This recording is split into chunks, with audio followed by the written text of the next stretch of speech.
Hi guys, welcome to your Week 6 U.S. History launch, and we are going to be finishing up our discussion on the American History Mythbusters project. Just to call out again, attention to the pace chart. It is in the Google Classroom if you do not know already. It is approaching Week 6, which runs from September 26th through October 2nd. So if you look at the little green box on the pace chart, I outlined that week. So that is suggesting that by the end of next Tuesday, you should have already finished the Revolutionary America focus area. If you're interested in doing the additional focus area of early American geography, you would want to try to complete that by that time. And our first project is due by October 2nd. So I know some of you have got a pretty good start on that. There's a few who have not turned in anything. So I hope that this next week is a big work week for you. Checkpoint 1 is tomorrow, Tuesday the 25th. And what that is, we have 8 checkpoints throughout the year. You will just kind of get feedback from your instructors. You're going to get a report will be sent home so that your parents and guardians are aware of where you are in the process. And you're going to have a grade on it. And some of them might be a little lower than expected, because what that is, it's an opportunity for you to see what your grade is given how close to you are you to on pace. So if you're somebody who has not yet worked at all or has done very little, your grade is going to be surprisingly low. And I'm sure that you're not going to have, your family's not going to be too happy with that. What you want to do is make sure you make some changes and think of how you can be better for the next checkpoint. Because the point of the progress checkpoints are so that you get to see at certain points throughout the year, if you make no changes at all and continue the same habits and do the same things over and over again, that's likely a good indicator of what your final grade will be. So the good thing is it's the first checkpoint. You have a lot of time to make improvements. So for checkpoint 1, most of you are going to be receiving an I for this. That stands for incomplete. The reason being is our project is not due until October 2nd, which is after the first checkpoint passes. So you're going to receive that for incomplete. Don't worry, because it was just that no project was due. If now for the second checkpoint, which would be at the end of the first marking period, if you're still marked as incomplete, then that means you are behind at that point. So in the SLP, a grade will only be calculated when you finish at least one project. So try to explain that. We'll try to explain that to your parents and guardians as well. But an I for now means incomplete, but it doesn't necessarily mean you're in trouble, but you do want to keep working.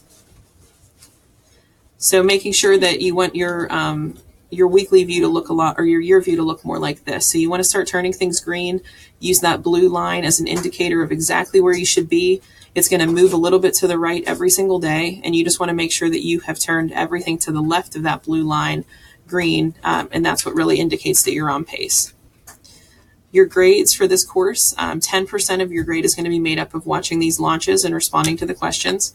The focus areas are going to make up 20%, and the projects make up 70%. So it is impossible to pass this course or any other course in the summit if you do not do a decent job on the project. So that's why it's important to follow along with the launches, turn in your best quality work for each checkpoint.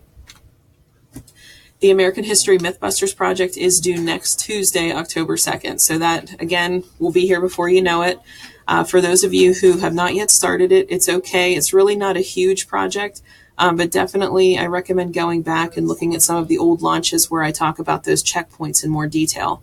If you're somebody new to the class, I have not assigned it to anybody it's come in the last 2 weeks, but before that, I did assign this still. So if you do not have access to the old launches in Google Classroom, send me a message and I will send you the direct link to the launch video that I discussed that particular checkpoint. Again, for the Mythbusters project, basically what you're doing, it's really, really important. And checkpoint 3 is where it gets really important. You're going to be picking one of those myths listed to investigate. So that is completely up to you, whatever topic interests you most. But make sure you're consistent, and that's the topic that you use for checkpoint 3, 4, and then the final product. For the final product, you are going to use the question that you chose in checkpoint 3. And then checkpoint 4 is extremely important for this one because it walks you through the items to include in your presentation. So if you do not have the checkpoint 4 turned green, definitely don't do your project yet because you're not quite ready to move on. So the things that you are going to be including in your presentation is your claim. And remember that your claim is just your response to the historical question that you chose. So if the question was, did Pocahontas save John Smith? Your claim is your response to that question. It's going to include the point of view of the different sources. So you got a lot of feedback on this point through checkpoint 1 and 2. You want to include information about the historical context of the sources. So remember that context is the background information of what was going on at the time that this source was created. And a lot of times in the SLP and those documents, at the top of the document, there's stuff written in italics, and it actually says context. So that is not actually part of the source. That's just to give you guys some background information on the context of the source. You want to explain how the sources support your claim, or if they if there's some discrepancies between your claim and what you're reading, but you just want to make sure you explain how they support your claim. And then you want to include at least 2 quotes from 2 different sources to support your claim. So do not rely solely on one poem. Make sure you are including at least 2 quotes from multiple sources. So if you're asking again what you're going to be graded on, these are the 5 cognitive skills that you will receive a score for. You guys are in 8th grade, so a C- is to get at least a 3 on that skill level. An A+ would be a 5. So I always say aim for as high as you can get. If you try to do 5 work, and then if it's not quite up to par, maybe you get a 4, but that still puts you at a good grade for your course. So that's the 5 skills. And then also pay attention in checkpoint 4, because this part is in here, this little snippet where it says to place your multimedia ideas here. It says page 1, 2, 3, and 4. That is a perfect outline to follow for your presentation. So when you go in and you're making either a Prezi or a Google slideshow or a PowerPoint or whatever you're doing, that's a nice format to put that in, to have page 1 be about the point of view and the purpose of the documents, page 2 being where you contextualize the sources, page 3 being where you discuss your claim, and then page 4 being the evidence that you have to support that claim. Make sure you're also including some good visuals and images that actually enhance the whole project on their own and aren't just cluttering up pages. And if you have any questions about that kind of thing, let me know. But that should be it for the project. And I think some of you are stressed a little bit because you're behind, but I encourage you, please don't give up already. It's so early in the school year.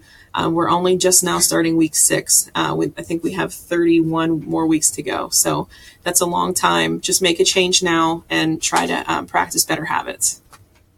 So to do for Tuesday, October 2nd, I want to see you guys mastering the Revolutionary America and the early American geography focus areas. The second one, the geography one, is optional. It's just an additional one. But if you would like to get the highest grade possible, please go ahead and do that. You should be submitting checkpoint 4 of the project for feedback. And then I'd like you to review the feedback I give you in checkpoint 4, make the changes that I suggested, and then resubmit it. And then once I turn checkpoint 4 green, then I give you the go-ahead to start compiling your final product. And all you'll have to do for the final product is copy and paste the link to your presentation. So if you have any questions at all for this week, please let me know.